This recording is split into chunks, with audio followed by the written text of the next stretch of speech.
This episode of Warp Factor 10 is brought to you by, well, of course, you. If you want to learn more about how you can support the show, go to patreon.com/thearena_podcast.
Hey everyone, welcome into Warp Factor 10, our show about all things Star Trek. I'm your host Expat, along with my co-host Burley of Burleyman Gaming. Burley, how you doing, man? I'm doing good. Last day of vacation for me. You got a How are vacation you? day, huh? I'm melting from the heat out here. Here in Japan, in the Tokyo area, we had I think it was the record temperature for the month of June. For it broke like a 12-year record. It was like, over 40 degrees Celsius. So like 105 degrees Fahrenheit. Yeah, it's crazy. It's like 90% humidity. I mean, it feels like when you're outside, stepping into a sauna. That's how Oh, bad it is. It's really bad. Uh, and the forecast is for the next week, the same type of weather. oh, So damn. yeah, it's so I'm trying to, avoid outdoor activity as much as possible right now. So Yeah, I hear you. yeah, Right now, like it's only right now because it's like 6 o'clock where I'm at. It's only yeah, 15, but it's 83% humidity. But it's supposed to yeah, get up to about 30 degrees, and yeah, then have like 90% humidity. So I know your yeah, pain. yeah.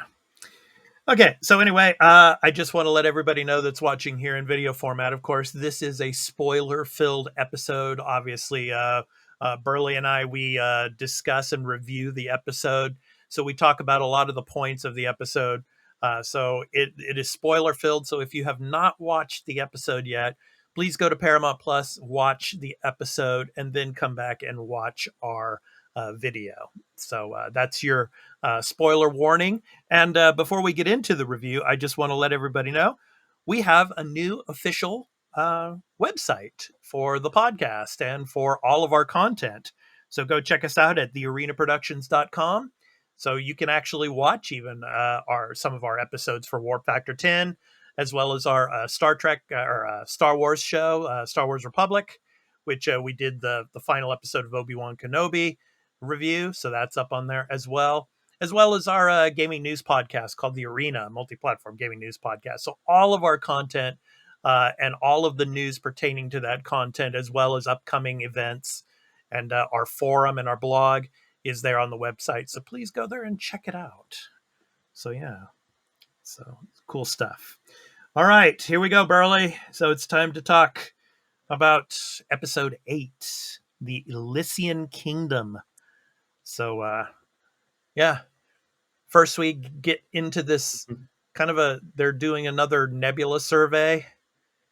And it's funny how Pike, he's sitting there, he's talking to Spock, he's like leaning up against the podium there, and he's like, it's kind of cool just to not be in like these like situations where we're battling some other alien race, or the ship is damaged, or a stressful type of situation like that. It's just, yeah, this is a great time where we can actually relax and just do a survey.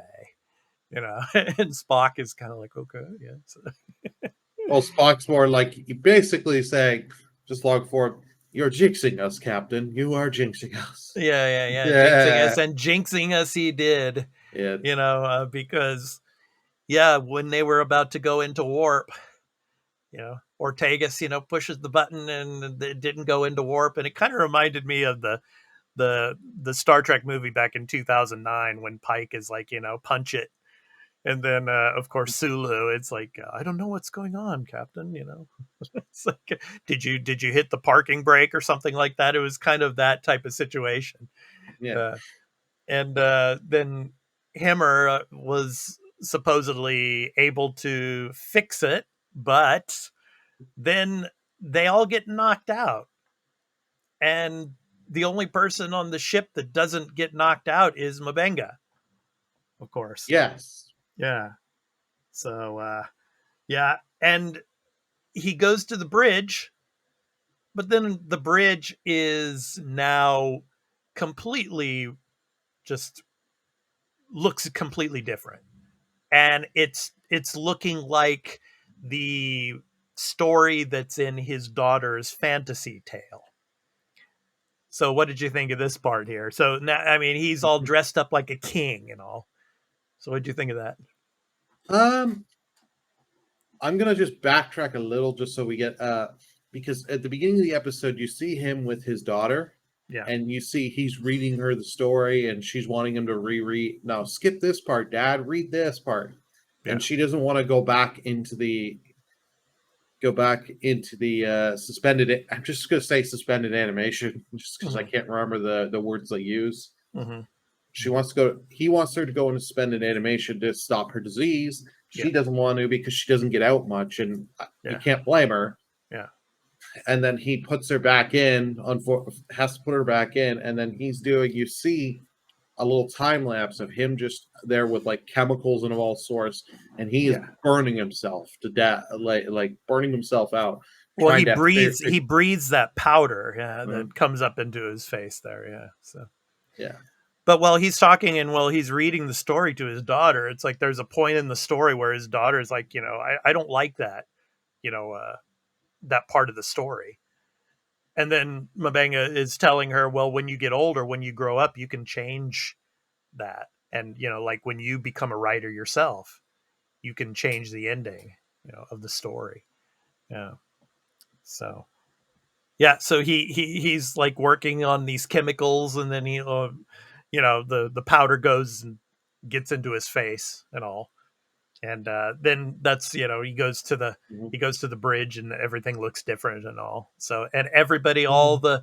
all the crew members are Yeah. dressed up as a particular character from the story and all.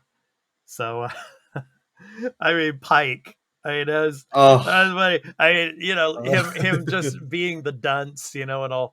I mean, that was so funny. I mean, because Captain Pike, he's a very professional, as the captain, and he's in control of everything. Whereas this character that he is in the fantasy story, he has no control whatsoever. What'd you think of oh, that? he's a Boy Scout. Remember, he's a Yeah, Boy he's the Scout. Boy Scout. Yeah, so But in this, he's not really much of a dunce. As more as he is cowardly. He yeah, is so cowardly, as you'll find out later in the episode. I yeah. love it, but he is not. He is not for action. He is. I am for diplomacy and all that, Oh, God, yeah, and just talk and trying to talk my way out. yeah, yeah. Whereas, And whereas our then next. what did you think of Laan? Laan coming in with the dog and all, and Oh my god, I was laughing my ass off yeah, when I saw that. I literally had to okay, we need to rewind and go watch this again. yeah, yeah. Especially with something else she does later on in the episode. But I love it, just her, and then Hmm. she's interacting with the dog, moving the little its two little paws and all that. Yeah, yeah, It's just so funny. yeah. But I mean, it just shows, Christina Chong, how great of an actress she is, and she's able to, you know, portray these different characters. Oh Like yeah. in this type of role, she's, just very cheerful and happy and laughing and all. And whereas as her regular character of Laan, she's very serious and very straightforward. So yeah, it's pretty funny. And then of course Ortegas, yeah, she's the swashbuckling swordswoman here, and she's the the protector, Oh, of the king and all. So, and then I don't have the image, but of course, Uhura, Uhura as the kind of like the wicked witch type of the character, evil queen. evil queen. Yeah, exactly. Yeah, so that, and But then number one is the of course the archer, you know, okay, kind the of huntress. or yeah, Uh, the huntress. Yeah, of course. Yeah. So that, go that ahead, Burley. Yeah, go ahead. I was gonna say they all did an awesome job of portraying characters that are polar, like pretty much almost like polar opposites of them, different personalities, Yeah. and how they have to act in this. So it was just so good. Yeah, and Nurse Chapel also. Yeah, so, Yeah. yeah, and then Spock. Spock is like kind of like the other type of wizard. So, yeah. So, but anyway, as the story plays out, as we get farther into the episode, um, Hemmer, good old Hemmer. He he is not affected by all this like Mabenga. Yeah. So you know it's funny how they have him captive at first, and then they're able to get out because Hemmer has one of the tools to be able to cut through the lock to Oh, get out of the little prison that they had them enslaved in. But yeah, I mean he's not affected, so like Mabanga and him have to try to figure out how to get things back to normal again and get the crew back to uh, their regular personas. Uh, and yeah, it's interesting later on in the episode how we find out that Hemmer basically can become with this nebula. This nebula has a consciousness, and he's able to be the communicator between the consciousness and Mabenga in this episode. What did you think of that? Or what are some other points of this episode that you like, Burley? uh, well, I did like that both the doctor and our engineer here were not affected, and I did like the explanation of because he is like he has telepathic abilities and he's blocking it off because Yeah, the nebula has consciousness and affecting everyone. yeah, And I love the scene where because Mbanga gets themselves locked in the thing just to get to him, yeah, and then is like, uh, he's like, okay, so how do we get out of here? They're all figuring out, and they're like, okay. I love it because the engineer here is just like, well, you know what? Fine, you think I'm a wizard? Fine, I'll be the wizard. And yeah, he's like, guys, stand back. He's using the tool. He's like, what's an earth word for magic? Abracadabra. yeah. Stand There you go, back. I am the abracadabra. master.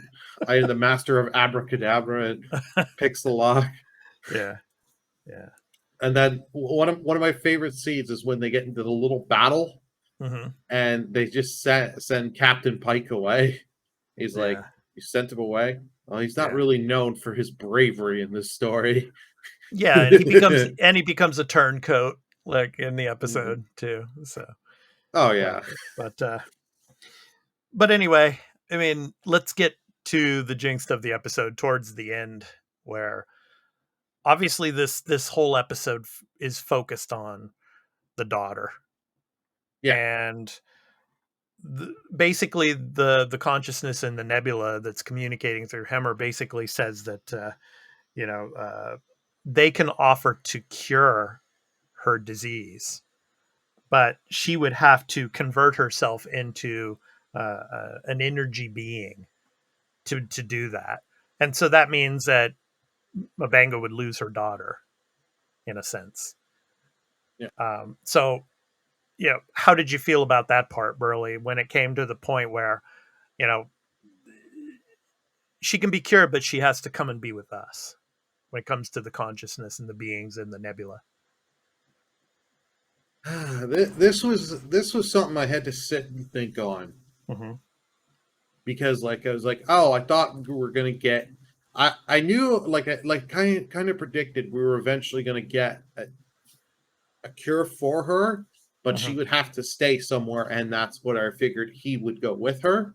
Yeah. And that's, you get him off now. Now you bring in Bones, Dr. Yeah. McCoy, Mm. but that's not what happened.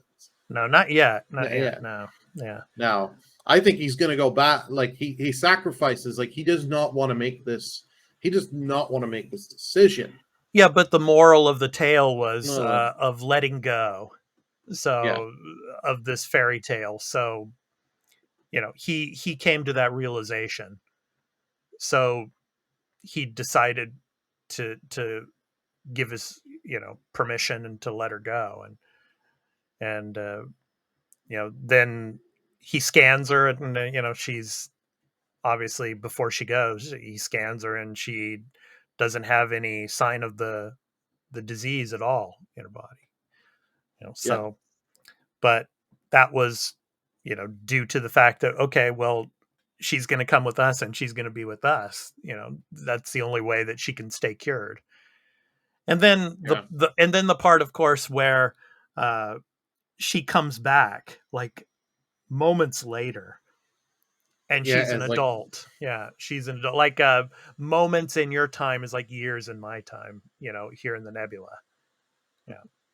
And where I am with these beings and all. And she's pretty much saying her final goodbyes, because probably the next time Mabanga would be able to see her, it would be so many years later. She would probably have been passed, or her descendants would be grown up by then. So or she's like 98 years old and who with a knows? Yeah. walker. Right. But Yeah. it was an emotional moment where All right. she was able to tell him that she is okay, and that she has her own offspring. And I think she said that she named her offspring after her mother, I think it was. Yeah. And yeah, it was a very emotional moment. And of course, and Hemmer was, his brain was about to explode. It's Oh yeah. like, but at least Hemmer was able to help Mabanga in the episode. So, and then everything goes back to normal, but the crew loses like the five Five hours hours. of memories of what happened and everything. So I thought it was a pretty cool episode. Yeah. And so it finishes the story arc between Mabanga and the daughter. So now Mabanga goes on. But yeah, like you said, I mean, who knows when Bones is going to come into this? I still think it's going to be a ways off, because I mean, the success of this series so far, um, with the current cast and crew, I think Oh they're yeah. gonna, like, into season two and beyond. I mean, it's a 5-year mission, so technically they could go 5 seasons before they change. Yeah. Change the crew. When it comes to Pike and Kirk and the others, like Hemmer to Scotty and the others. So, what do you think? Yeah, I think you're right. We have a while, and this cast is working well. And this Hmm. thing did get early on, got renewed for season two, and Yes. it's like, yes, I'm loving it, Yep. because like the quality on this show, we've all been say as we've been saying on every one of these reviews, the quality is so good. Hmm. So keep if you keep the quality like this, and or keep increasing the quality, I'm game to keep watching more and more. Yeah. So let them keep going with this. I'm still surprised that we lost the daughter this early. I would Yeah. have thought either end of season one, or like midway kind of season two. Yeah. But, I But think it was I think it I was a think good it's ending for her. The story arc, though, because I'm sure they want to shift in other directions now with other characters and oh other. oh You know, oh yeah, they definitely want to, and it's nice now you get this out of the way. Now you don't have to write scenes every so often of how's your daughter? How's your progress on your daughter? You know what I mean? Yeah. They don't now. They don't have to do that. They found a good exit for it. Yeah. And if they ever need to write the act, if something ever happens to the actor or anything, Hmm. God forbid, you Hmm. you can now say he just left to go visit his daughter. Yeah. Yeah. Well, there's 2 more episodes left, Burley. So, and the titles of these last 2 episodes are still to be announced. So, who knows what's going to happen? But Well, we know we're getting Kirk in season 2, but I don't think Kirk is going to be taking over the Enterprise in season 2. Like I said in a previous episode, uh, he's supposed to be on the Farragut. So most likely they're going to have some kind of joint venture with the Farragut, which is going to give him screen time in season 2. Whether he comes on the Enterprise and works with Pike and the other crew members, uh, no, it's still to be seen. But yeah, and whether or not we're going to see Bones, whether or not we're going to see Scotty or Chekhov or Sulu, I don't know about that. no. Maybe later. So we're not sure yet. But anyway. Oh, I'm sure. You may get mentions of them in next season. Like I could see it that they're both ships coming to each other's path, and they do through communicators on the screen communicate, and then Mhm. maybe later as the season goes, have them actually meet face to face. Yeah, yeah. I But mean, uh, that's but what yeah. we did get a thing 2 episodes ago that they've hinted what some of the focus of the either later this season or next season the show is going to go to. We still have stuff about Cybok and the one Yeah. space pirate escaped. Yeah, that was on the She last episode. Yeah, episode In the 7. last Yeah. episode, Yeah. I can get my episodes confused, the Mhm. numbering. Uh, But so I think she's coming back for the finale. maybe. Yeah, we shall see. Whether or not it's fully dedicated to her and getting Cybok out, or it's the stinger at the end to Mhm. remind you she's coming in season 2. She'll be Yeah. involved somehow in that episode. Yeah, we shall see. Yeah. Yeah, exciting times. We're looking forward to that. So yeah. So we'll be of course bringing you episode 9's review next week, of course. It'll go up to our Patreon first in early access for the first 2 days, and then it will go to our YouTube channel on the Arena Productions. So please stay tuned for that. So we're looking forward to bringing you that, and then of course, uh, on our Star Wars show, we just finished the Obi-Wan series, and next up coming at the end of August will be Andor. We're going to be doing reviews on that as well, and then in the fall, in the early fall, we're going to be doing House of the Dragon as well. So our new fantasy series is going to be starting. So doing House of the Dragon and Lord of the Rings. And then when the new Witcher season comes out, we're going to be starting to do reviews on that as well. So stay tuned. We got a ton of content coming for all of you out there. So, all right. So that's going to do it for this episode of Warp Factor 10, our episode 8, the Elysian Kingdom review. So I've been your host, Expat, along with my co-host, Burley of Burleyman Gaming. We hope to catch you in the next one. So take care, everyone. Take care, Peace everyone. out. Live long and prosper.